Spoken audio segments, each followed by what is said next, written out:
Lone Wolf charges collusion versus consumers leads to higher power rates. Vendors in Burgos Market vent on needed improvements. Confirmed COVID cases, deaths going down in Bacolod since start of August. Kept Cosalcon contract extension illegal, consumer advocate claims. Campo Muerto peaks in Sugarlandia. Province remains Delta variant free. Over 148,000 Bacolodons vaccinated against COVID. Capital gives a shelter assistance. The headlines were brought to you by NAR Gun Club, Kiris Road Montessori School, and Sam Slim Gym.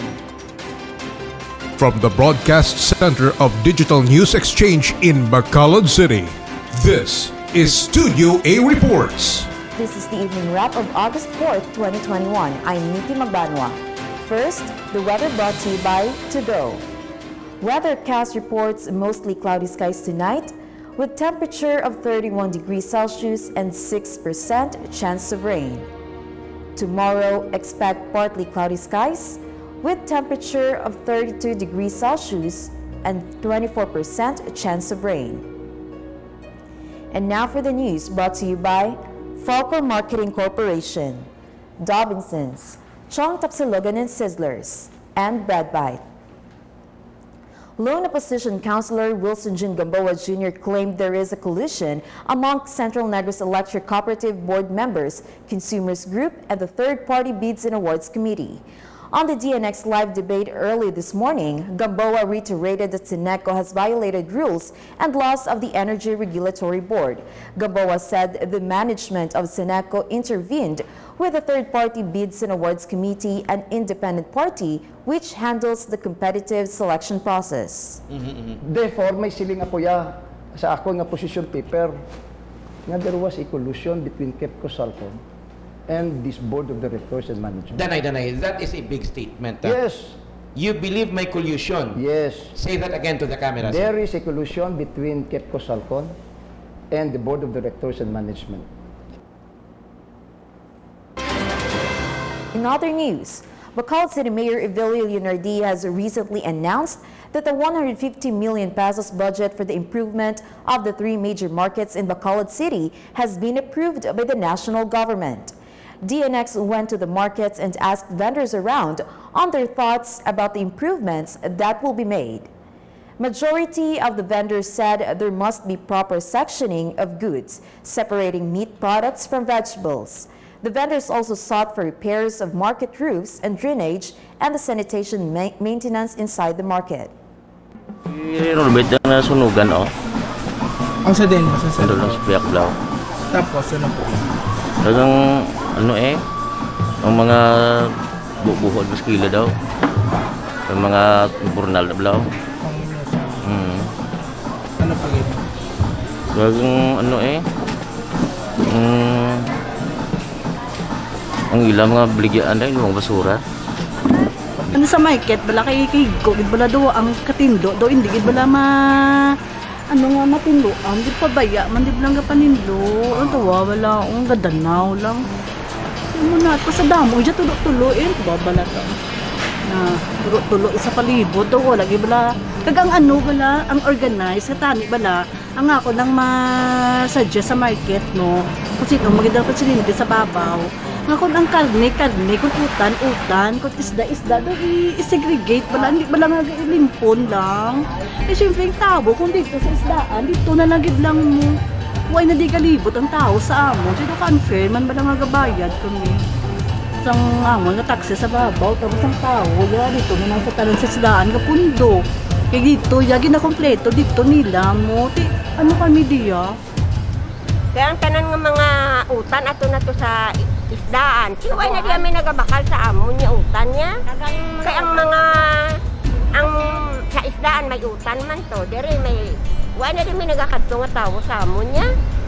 Dapat iseksyoning nila ya. Kung vegetable, kung fish, di ba? Dugangan pa sang CR namon nga.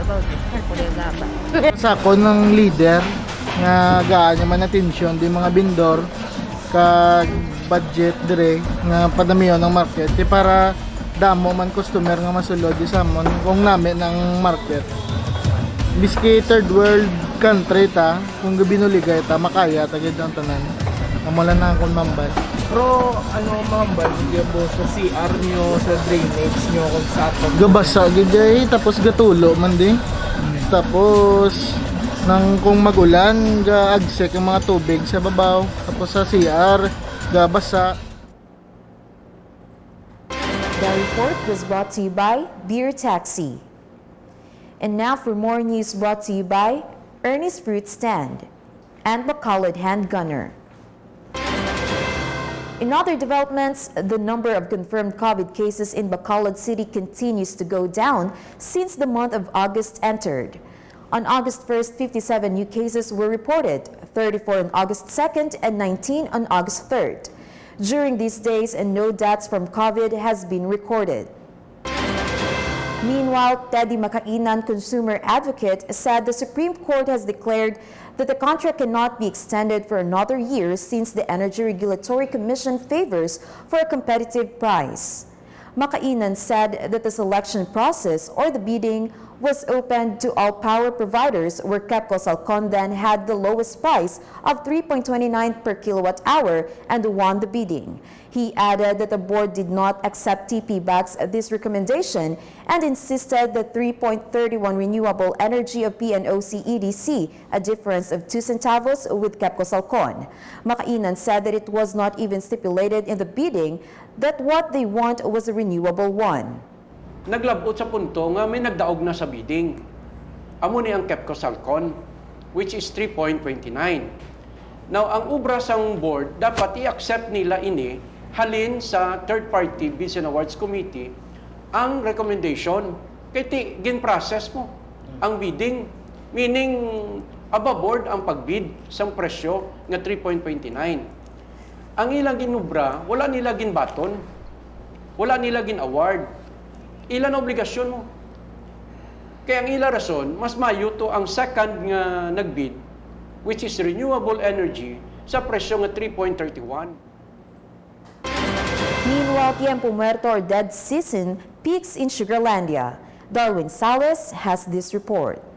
An estimated 500,000 families are about to experience more hardships as Tiempo Muerto or dead season peaks in Sugarlandia. Sugar industry slows down on their operation as they wait for their canes to mature for harvesting. This season is also called Tigriwi, a pained expression on a person's face and means less work and little to no wages. The peak of Tigriwi brings with it a lack of income and lack of food on the tables of sugar workers as they wait for the harvesting period. For the NX News, Darwin Salas reporting. In other news, Provincial Administrator Attorney Refrando Diaz said the province of Negros Occidental is still free from Delta variant as capital continuously reminds everyone to practice the minimum health protocols. Although Negros Occidental had earlier reported the presence of the Alpha and Beta variants, Diaz said preparations are now being made by the province in case the Delta variant enters and might cause a new surge. The province, as of August 3, has 1,135 active cases. Meanwhile, City Administrator Ang Emergency Operations Center Executive Director said that 148,408 Bacolodnons have been vaccinated against COVID as of August 1. 68,730 were fully inoculated, while 79,670 received their first dose. As of today, all 5 mall-based vaccination centers, Ayala Mall's Capital Central, City Mall Golden Fields, City Mall Mandalagan, Robinson's Place, and SM City Bacolod are accommodating first and second dose of vaccinees. In other developments, a total of 373,000 pesos was distributed to 108 residents of Lagasan, Bagus City. The beneficiaries were the recipients of the provincial government's Emergency Shelter Assistance Program through the Provincial Social Welfare and Development Office. Those who received the assistance were the residents whose houses were damaged by strong winds that occurred last June. For more news and updates, log on to www.dnx.news. And that was for our evening wrap. This is Nikki Magbanwa. From the Broadcast Center of Digital News Exchange in Bacolod City, this is Studio A Reports.